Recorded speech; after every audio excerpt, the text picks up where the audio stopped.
Update muna nga tayo sa mundo ng PBA, partikular na dito kay Junmar Fajardo na alam naman natin na 8-time MVP at ang magiging rematch ng Barangay Ginebra sa San Miguel Birmen.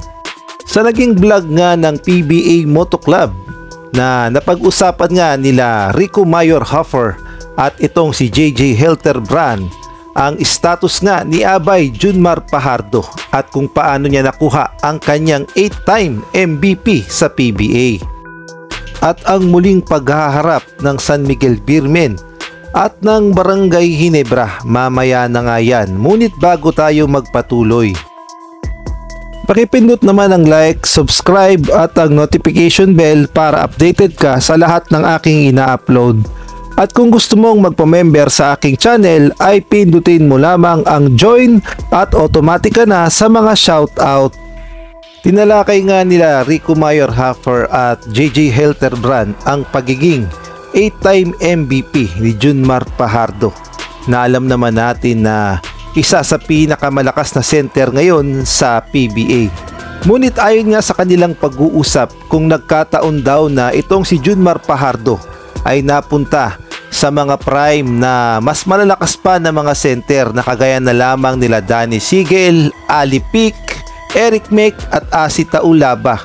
Para nga sa kanilang pananaw ay mukhang hindi daw makukuha ni Junmar Fajardo ang kanyang 8-time MVP kung nakasabayan niya ang 4 na malalakas na center.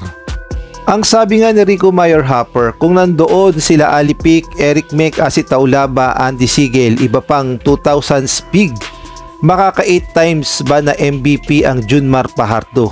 Yan nga yung tanong niya kay JJ Helterbrand at ito nga ang sagot ni JJ Helterbrand sa tanong na yan. At ito nga yung sagot ni JJ Helterbrand sa tanong na yan. Ang sabi niya nga malabo. I'm not saying he's not gonna get MVPs.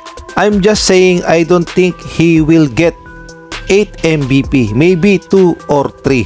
So lumalabas na kung nakasabayan nga ni Junmar Fajardo ang 4 na malalakas na bigs ng PBA ay mahihirapan talaga siya na makuha ang 8-time MVP.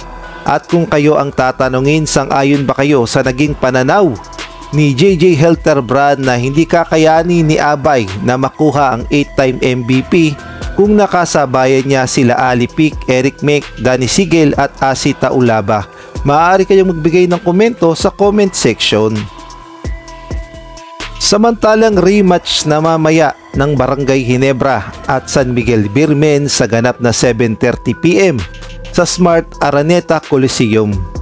Alam naman nating lahat na sa unang paghaharap ng Barangay Ginebra at San Miguel Birmen ay hindi nga pinaporma ng Ginebra ang San Miguel Birmen dahil natalo nga sila sa rain or shine, kaya naman literal na bumawi ang Barangay Ginebra sa San Miguel Birmen at si Junmar Fajardo pa nga ay pinahirapan ng Barangay Ginebra at itong si Justin Brownlee ay kumamada ng 50 points. Kaya naman mamaya ay magkakaalaman kung mananalo ba muli ang Barangay Ginebra o baka naman makabawi na ang San Miguel sa pangunguna ni Jordan Adams.